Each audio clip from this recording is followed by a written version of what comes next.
esu Selfie Ladin ir šiandien aš noriu parodyti DIY, kaip gaminti štai tokį LP vaiduoklį. Palei mano ranką atrodo šitaip va. Gan mažas. Nu, ranka tokia. O man 8. Man 8. Ir tai dabar.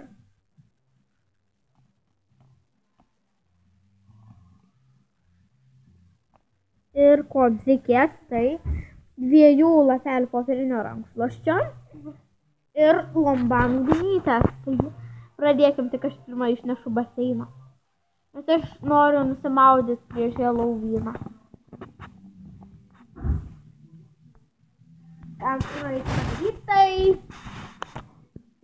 Ir tokie 2 sujungti lapai. Juos reikia perplėsti. Perplėsiu. Ir dabar vieną paliekam, o kitą suglamžom. Taip va. Padedam ant kito ir taip padarom. Ir užrašom gumytę. Ir dar pamiršau, kad reiks juodo flomasterio.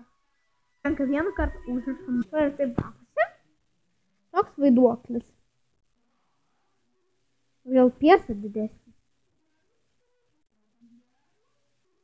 Tai jo, dabar pasimėsim juodą flomasterį ir nupieškim jam akis ir burną. Ir va, ir man kai kas tokio gavosi. Taip va. Jo, ir va.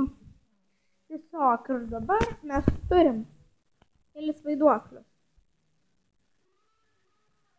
O kitame video rodysiu, kaip pasidaryti tikrą Halloweeno girliandą. Kuris bus įkeltas iškart po šito, tad ikiukas. Įmesiu foto pabaigoje. Laikinkit, komentuokit, prenumeruokit ir iki.